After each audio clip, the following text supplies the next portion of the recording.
스포츠 전북.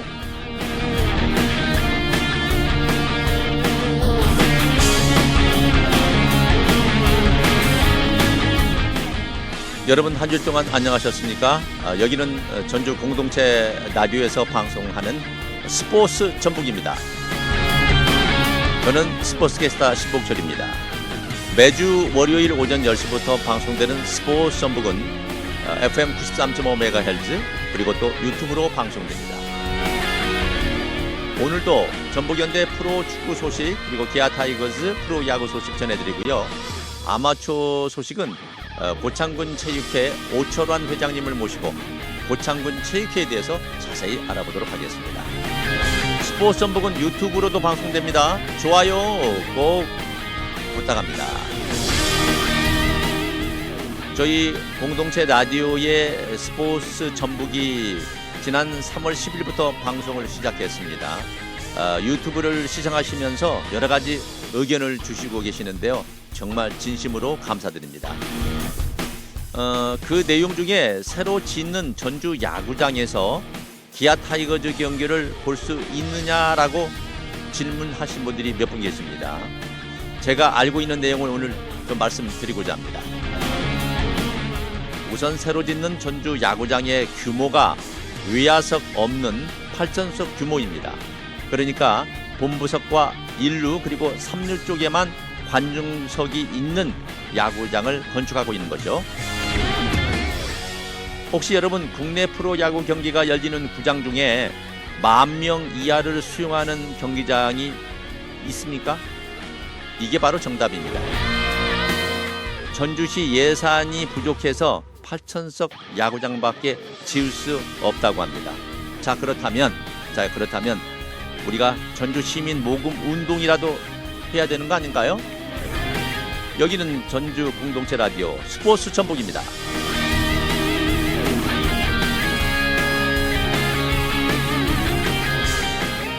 네, 날씨가 너무 덥지만 이 소식을 들으면 여러분들은 아주 시원한 소식들을 대하기 때문에 시원한 오아시스가 되지 않나 생각을 해봅니다. 이제 프로축구 소식, 전북 현대 모터스 소식을 전해드리도록 하겠습니다. 변함없이 전주대학교 축구학과 교수님 정경구 교수님 연결합니다. 여보세요? 네, 안녕하세요. 안녕하십니까? 네네. 교수님은 항상 이기는 경기만 보시는 해설위원도 하시고 그러시기 때문에 기분이 좋으실 것 같은데요? 20경기를 이기다 보니까 뭐 거의 다 이긴다고 봐야 되는 경기만 보게 되네요. 행복한 겁니다. 네네. 지는 경기 방송하기도 힘들고 그걸 해설하는 해설자가 이 후반부에 이 프로그램 후반부에 출연하게 되는데 방송 전에 좀 만나봤더니 힘들다고 하는군요. 네, 우리 교수님은 아주 기분이 좋으실 것 같습니다. 네. 자, 우선 그 전북현대가 이제 강원 FC를 2대0, 광주 FC를 2대1로 이김으로써 당당하게 1위를 기록하고 있습니다. 어떠세요? 네. 해설도 하시고 또 분석도 하시고 현장에서 감독관 역할도 하시는데 기분이 어떠신가요? 글쎄 뭐 작년하고 자꾸 비교할 필요는 없겠지만 네, 전북이 거의 우승권에 왔다고 봐야 되는 상황이고요. 네, 그다음에 지금 여타의 지금 K1 팀들이 전북을 이기에는 상당히 좀 무리가 있어 보여요. 그렇죠. 승점이 15점 차가 나니까 2등하고도. 그렇습니다. 네네네.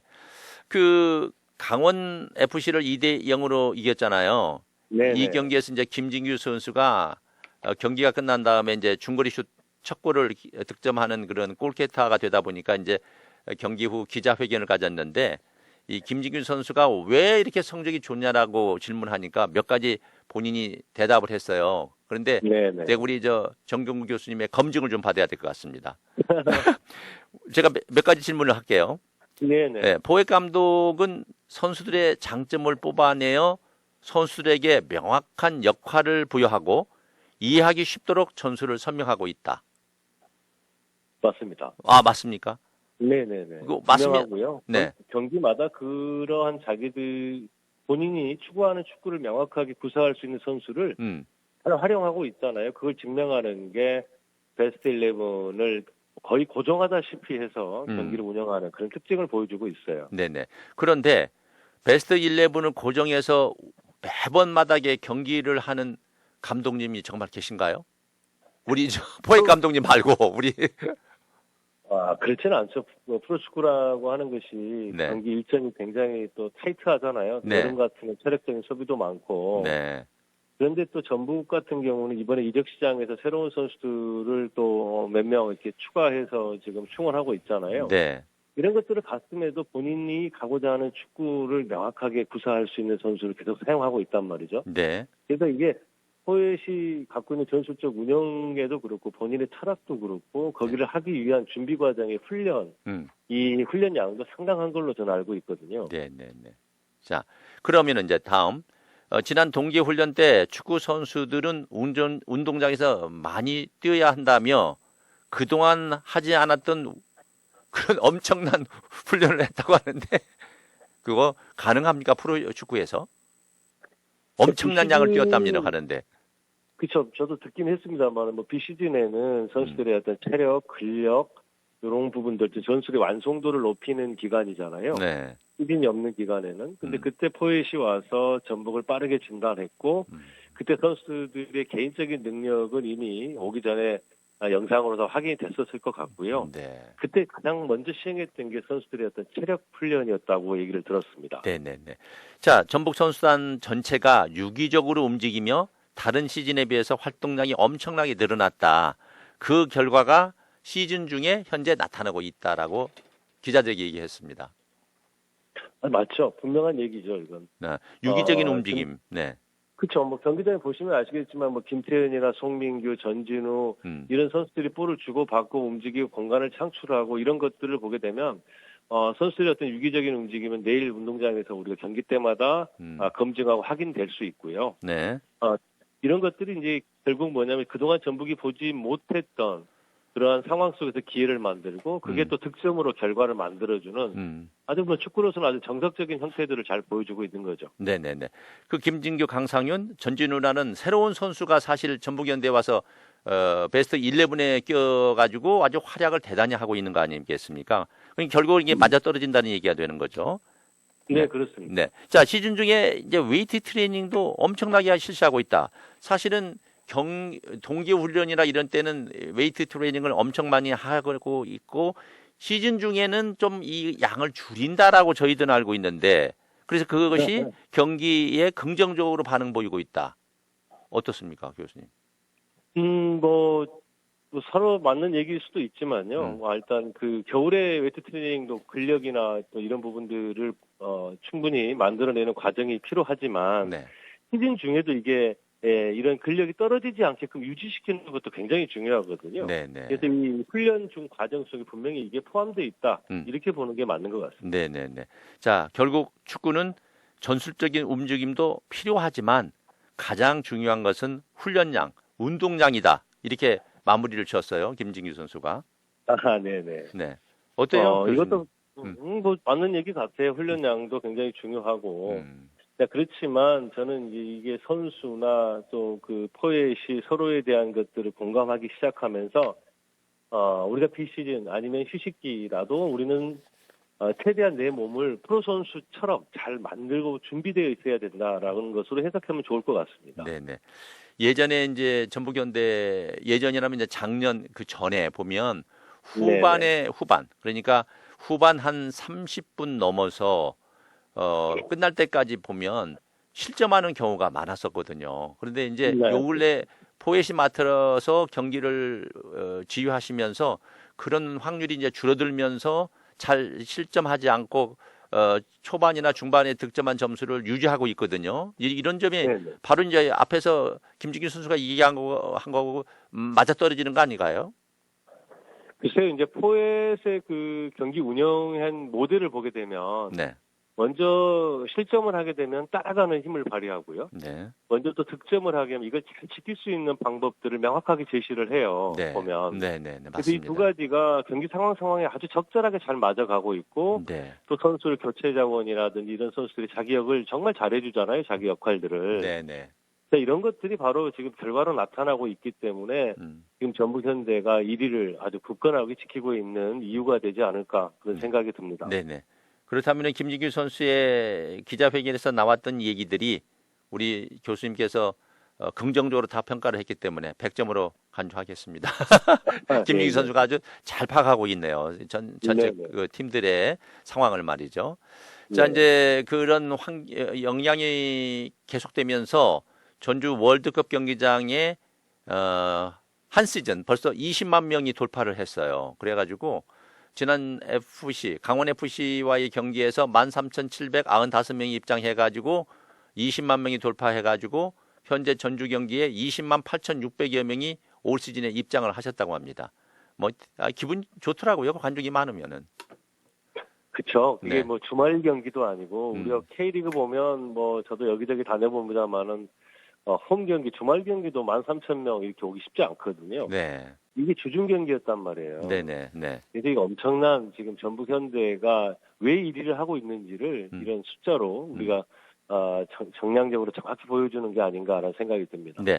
이제 또 8월 달이 되면은 뜨끈뜨끈한 태양 속에서 이제 전북현대가 전주 경기가 2경기가 마련돼 있거든요. 근데 이게 금요일하고 토요일인데 아무튼 토요일에 3만 명 돌파하는 또 운동을 저희가 멘트로 좀 분위기를 조성할까 합니다. 우리 교수님도 많이 도와주시고요. 네네. 자, 이제 강원 FC하고 베스트 11 선수들이 변함없이 그대로 또 출전했죠. 네네. 역시 변함없이 포에서는 똑같은 선수 구성을 해왔고요. 네네. 전술 운영 자체도 명확했습니다. 네네. 네. 자, 그렇다면 전반 38분에 김진규의 강렬한 중거리 슛이 골이 됐어요. 이 골 장면은 제가 말씀드리기가 너무 아까우니까 교수님께서 설명을 좀 해주시죠. 전문가시니까. 김태환 선수에서 출발을 해요. 네. 좀 전에 오프닝 때도 말씀드렸지만 전북의 어떤 그런 컬렉티브한 거, 선수들이 이기적인 움직임, 이런 것들을 통해서 공간을 창출합니다. 네. 김태환이 볼을 소유하고 전준우가 그 공간을 침투해 들어가고 침투했던 거를 1대1 막닥뜨는 상황에서 전준우가 상대 수비의 중심을 뺐죠. 네. 그리고 왼쪽으로 올린 그 크로스를 반대에서 침투하던 송민규가 헤더로 슈팅을 만들고 그게 골대를 맞고 흘러나왔죠. 네. 거기서 이제 다시 득점을 하게 된 거죠. 네네네네. 자, 그래가지고 이제 득점을 했고, 다음에는 이제 그 전반 42분에 꼼파뇨가 페널티킥을 얻어서 2대0이 되는데요. 네네. 그래서 이 페널티킥이 어떤 상황에서 주심이 선언했는지 좀 설명을 좀 해주시죠. 크로스가 올라온 상황에서 지금 전진우 선수의 마크맨이었잖아요, 강원에. 네. 지금 송준석 선수로 보여지는데요. 그 선수가 유니폼을 잡아채는 상황이 생겨 나오죠. 그래서 그게 주심이 봐주고 주심이 페널티킥으로 선언하는 그런 상황으로 만들어졌던 겁니다. 네. 또 이걸 꼼파뇨가 PK를 또 성공하면서 구호골을 또 완성했던 그런 장면이기도 했습니다. 네네네. 이제 전반 48분에 강원의 그 미들필더 김대우 선수가 퇴장을 당했는데 퇴장하는 과정이 어떤 룰에 의해서 적용이 됐는지 좀 설명을 좀 해주시죠. 강원 FC가 지금 공격을 하다가 지금 볼이 전환되는 상황이었었잖아요. 네네. 그래서 지금 그 상황 속에서 김대우 선수가 전준우 선수를 잡아뜨려뜨린 거죠. 쉽게 말하면 일부러 넘어뜨린 거잖아요. 네네. 그래서 우리가 그 심판 규정에 보면은 명백한 득점기의 저지라고 하는 규정이 있어요. 네. 이걸 그대로 적용을 했고요. 아마 그대로 잡지 않았다면 골키퍼하고 막닥뜨린 상황이 됐을 거란 말이죠. 그 룰이군요. 네, 그렇게 해서 결국은 퇴장을 당하게 되고 강원이한테는 굉장히 안타까운 상황이고 전북한테는 2대0으로 이길 수 있는 상황 뿐만 아니라 수적 우위 상황까지 만드는 그런 상황이 됐던 겁니다. 네네. 그러니까 명확한 득점 기회 저지 여부라고 해서 자막이 뜨더라고요. 그래서 저는 사실 축구 중계를 야구 중계처럼 많이는 하진 않았지만 스포츠 캐스터로서 20년 넘게 중계 방송하는 과정에서 명확한 득점 기회 저지 여부라는 벌칙 규정이 있다는 것을 처음 느꼈는데 그게 이제 결국은 거기서 수비가 뚫려서 공격자가 그 볼을 잡아서 드리블하고 가면은 골키퍼와 1대1 대결을 해가지고 확률적으로 높은 거다. 그렇기 때문에 이 룰을 적용해서 그런 태클을 건 김대우 선수에게 퇴장 명령을 하게 된 거거든요. 네, 그렇습니다. 네. 그런 적용이 일어나서 김대우 선수가 퇴장을 당하게 되고 전북은 득점을 할 수 있는 기회를 갖게 된 거죠. 그러면은 교수님 한 가지 더 여쭤볼게요. 만약 이것이 앞에 경고가 없었다면 그냥 다이렉트로 그냥 레드 카드가 나온 건가요? 아니면 경고가 한번 있어서 경고 누적으로 레드 카드가 주어진 건가요? 제가 알기로는 그냥 한 번에 레드 카드가 나온 걸로 알고 있습니다. 예. 그렇군요. 알겠습니다. 네. 좋은 룰을 이번에 이제 배우게 됐습니다. 자, 이번에는 이제 광주 FC 경기로 이제 분석을 한번 바꿔보도록 하겠습니다. 네, 2대1로 승리를 했어요. 그런데 네. 교수님, 이 광주 FC 팀이 이 무시를 못하는 팀 아니겠어요? 어떻게 경기 흐름을 처음부터 보셨는지요? 저도 뭐 광주 직접 가서 이 경기를 봤거든요. 네. 네, 근데 두 팀 다 플레이 스타일이 크게 다르지 않아요. 네. 상대를 끌어낸 공간들을 이용하는 그런 팀의 어떤 전술적 운영을 하는 팀들이기 때문에 네. 서로가 서로에 대한 준비가 굉장히 잘 돼 있었구나라는 생각이 들었고요. 네.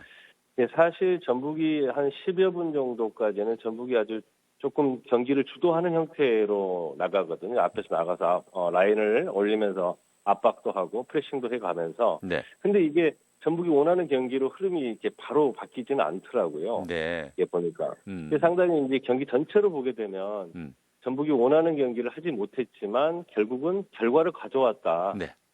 이건 프로에서 굉장히 중요한 부분이었던 것 같아요. 정말 그 전북 같은 경우는 어려움을 이겨내고 결과를 가져오는 굉장히 중요한 프로다운 그런 경기를 보여준 경기가 아니었나 생각이 듭니다. 그러니까 이제 상위 있는 팀들의 경기를 보면은 어느 때는 선수들이 플레이가 그라운드 내에서는 좋지가 않은데 골을 넣는 장면에서는 상위 팀이 골을 넣을 확률이 높다 이런 얘기를 하는데 저도 그 경기를 보면서 너무 답답했어요. 전북현대가 이렇게 왜 광주 FC만 만나면 좀 부담을 갖나 했는데 결국은 스코어상으로 2대1로 이겼단 말이에요. 이게 이제 1등 팀의 장점이라고 표현하시는 거죠? 그렇죠. 그 팀의 힘이고요. 네. 또 그 위기를 극복할 힘도 있고 네. 기회를 자기네들이 자기 걸로 만들 수 있는 득점으로 기회를 또 득점으로 결과를 보여줄 수 있는 팀. 이게 바로 1위 팀이 보여주는 그런 유력이 아닌가라는 생각이 듭니다. 네. 이제 다음 질문이 그 베스트 11은 또 그대로 전북현대가 변함없이 베스트 11을 구성해서 내보냈잖아요. 광주 FC와의 경기에서도. 네네. 그런데 이제 제가 그 경기를 보면서 이 베스트 11이 부상 선수가 우선 없기 때문에 11이 구성되는 거 아니겠어요? 그렇죠. 당연한 거죠. 그러면 선수들이 부상이 없이 갔다는 게. 그만큼 이 선수들이 개인 관리도 잘하지만 아무튼 부상이 없다는 것은 운으로 봐야 될까요? 실력으로 봐야 될까요? 제가 한번 의문이 가요, 이 부분은. 뭐 그동안 뭐 꼼빠뇨 같은 경우 또 홍정호 같은 선수들이 부상 회복 또 이렇게 공백기도 있긴 했지만 우리가 뭐 아나운서가 말씀하신 것처럼 지금 보여진 익숙한 선수들의 이름들은 크게 변함이 없잖아요. 그렇죠. 이게 결국 선수와 또 감독의 어떤 관리, 관심, 또 그 팀이 가고자 하는 방향을 선수들이 명확하게 인지하고 있고 또 다른 팀들보다 부상이 적다는 것은 선수들의 관리가 잘 돼 있다라고 볼 수 있습니다. 네네. 근데 이제 7월 23일 강원 FC와 경기 후 3일 후에 26일에 광주 FC거든요. 그렇다면 3일밖에 쉬지 않는데도 이 선수를 그대로 내보내는 걸 보면은 좀 너무 무리하지 않느냐라는 염려가 있던데 제가 너무나 예민했나요? 뭐 그럴 수 있습니다. 외부에서 바라보는 그런 지적들도 상당히 있긴 한데 프로 선수잖아요. 프로는 아마하고 다른 게 선수의 가치를 경기장에서 증명을 하는 거란 말이죠. 근데 이런 것들을 봤을 때는 뭐 포예시 하는 게 저는 맞다고 생각이 듭니다. 선수가 아파서 또 다쳐서 부상이 나오지 않는 이상은 경기장에 있어야 되고 누구를 이렇게 공평하게 선수에 균등한 기회를 주는 건 저는 프로라고 생각하지는 않거든요. 그래서 지금 하고 있는 포예스의 어떤 철학, 또 포예스의 어떤 경기 운영은 우리나라 축구에도 굉장히 또 새로운 어떤 그 이슈를 만들어주지 않을까라는 생각도 합니다. 알겠습니다. 자, 이제 골 얘기 좀 하죠.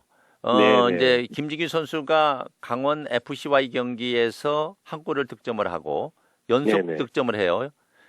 첫 골이 빨리 나왔는데 이 첫 골 장면이 혹시 지난번 강원 FC 설명을 해주시면서 우리 교수님이 좀 혼동을 하지 않았나? 맞아요. 지금 저도 그러셨죠? 그 얘기를 하려고 그랬습니다.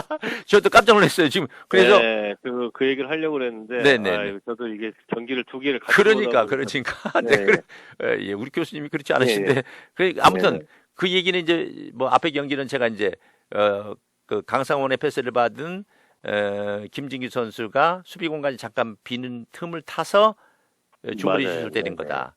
네, 네. 이 골, 그러니까 강원 FC 때 김진구의 중거리 슛이 정말 저는 일품이었는데 그 얘기부터 한번 그냥 하고 넘어가시죠 그러면.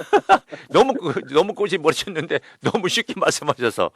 아, 그렇죠. 강상현 선수가 전환해서 주는 볼을 네네. 김준규 선수가 일단 자기가 퍼스트 터치로 가지고 가면서 네. 그 또 오른발도 아니고 왼발로 때린단 말이죠. 그러니까요. 네. 그게 또 아주 뭐 골포스 모서리로 이렇게 정말 그림같이 들어가는 골. 네. 뭐 김진규 선수가 뭐 최근에 대표 선수도 하고 또 경기 자체에서 굉장히 자신감이 있는 것들이 그런 왼발 슛 이런 그림 같은 슈팅을 만들어내는 것도 결국 선수의 컨디션 또 자신감에서 만든 그런 멋진 골이었다 이렇게 네. 볼 수 있겠습니다. 올 시즌에 김진규, 전진우, 강상현 이런 선수들의 발굴이 전북현대에게는 앞으로 큰 힘이 되고 또 뭐 꼼파뇨는 뭐 100억에 내년 시즌에 간다 말도 있고 여러 가지 아무튼 있는데 그 이유는 이제 제가 후반부에 질문을 하기로 하고요. 자, 네, 그러면 네. 이번에 이제 김진규 이번 이제 광주 FC 때의 김진규가 선제골을 넣었는데 그 장면을 또 한번 설명을 해주시죠. 다시 한번 설명하는 상황이 되는데 네네네. 그 우측에 있는 김태환 선수하고 전진우 선수의 그걸 우리가 뭐 축구의 전문 용어로는 파트너라고 하기도 하고 파트너 전술이라고 얘기를 하는데 네네. 그 두 선수가 우측 공간을 만들어내고요. 네. 우측에 전진우 선수가 또 그 볼을 왼발로 반대다 크로스한 볼을 송민규가 들어오면서 헤더를 하죠. 네. 이게 골대를 맞고 튕겨 나오는 혼전 중에 김진규 선수가 슈팅한 골이 득점을 만들어내는 그게 뭐 전북이 첫 번째 광주전에 보여준 골이었다라고 볼 수 있습니다. 네네. 이제 그 뒤에 이제 후반 31분에 광주 FC가 동점골을 만드는데 이것은 이제 광주 FC의 최경록 선수가 패스를 해준 것을 하승운 선수가 페널티 박스 근처에서 역시 오른발 대각선 골대를 향해서 정확한 슛을 시도해가지고 이제 동점골이 됐는데 제가 이제 시간 관계상 제가 짧게 설명을 드렸고 포획 감독이 용병술이 이제 적중하는 또 상황이 전개됩니다. 티아고하고 네네. 권창훈의 합작골인데 이거 좀 설명 좀 해주시죠. 그 상황을 보게 되면 뭐 일단 추가 시간이었잖아요. 네. 후반 추가 시간이었고 예, 뭐 보셔서 아시겠지만 일방적으로 광주한테 지금 우리는 밀려 있는 상황이었고. 네. 근데 이게 정말 그 권창훈 선수 왼발의 그런 코너킥을 네. 그 티아고가 상대 선수가 붙여 있었단 말이죠. 마크맨이. 그렇죠. 네네. 이걸 떨어뜨리고 나와요. 네. 떨어뜨리고 나오면서 튀어 올라서 헤더를 하는데 정말 그 장면을 봤을 때는 야 이게 정말 티아고만이 할 수 있을까? 네. 또 티아고만이 보여주는 그런 최근에 보기 굉장히 힘든 네. 그런 정말 멋진 골이었다고 볼 수 있습니다. 그게 또 결승골이 되었고요. 그렇죠. 그래서 네. 저는 이제 그 순간에 티아고는 표범처럼 날아가서 볼의 방향을 틀어 헤더골을 성공했다. 저는 표범을 거기다가 집어넣고 2대1 예, 승리를 함으로써 대단원의 무대는 막을 내렸다. 이렇게 표현을 저는 하고 싶네요. 그때 당시의 상황을. 네. 자, 이제 끝으로 그런데 이제 승자는 패자에게 오만해서는 안 된다. 그렇다면 광주 FC의 그 경기 내용을 좀 짧게 칭찬을 좀 해주시죠. 광주 FC 경기 잘 준비했고요. 뭐 네. 그날 전후반을 다 보셨으면 아시겠지 모르겠지만 우리가 VR로 광주가 득점되는 상황들이 또 번복되기도 하고요. 네. 또 계속 지속적으로 그렇게 볼을 소유하면서 경기를 운영할 수 있다라고 하는 것들이 광주가 지금까지도 경기를 잘 하고 있고 전술적으로 잘 준비된 팀이다라고 볼 수 있을 것 같습니다. 끝으로 이제 남은 경기가 8월 8일에 안양 FC와의 경기가 8월 8일 금요일에 전주에서 있고요. 그 다음에 예. 8월 16일 토요일에 대구 FC와 전주 경기. 이 팀이 12위를 기록하는 팀들이에요. 이 팀을 또 이렇게 질 수 없는 경기죠. 무조건 이겨야만이 그렇게 되면 이제 우승을 확정짓는 경기가 되지 않을까 생각하는데 짧게 말씀 좀 해주시죠. 뭐 희식기는 뭐 모든 구단한테 다 긍정적인 힘을 주겠지만 전북한테는 더욱 그럴 것 같고요. 좋은 네. 분위기 속에서 이어갈 수 있고 이 두 경기 다 그 홈에서 했었을 때 지금 추세로면 두 경기 다 이겼을 때는 전북은 거의 우승권에 가깝다 이렇게 볼 수 있겠습니다. 네네. 1위는 전북, 2위는 김천, 3위는 대전입니다. 자, 오늘 경기, 오늘 내용 아주 고맙게 잘 들었고요. 또 다음 주에 건강한 모습으로 뵙도록 하겠습니다. 감사합니다, 교수님. 네, 감사합니다.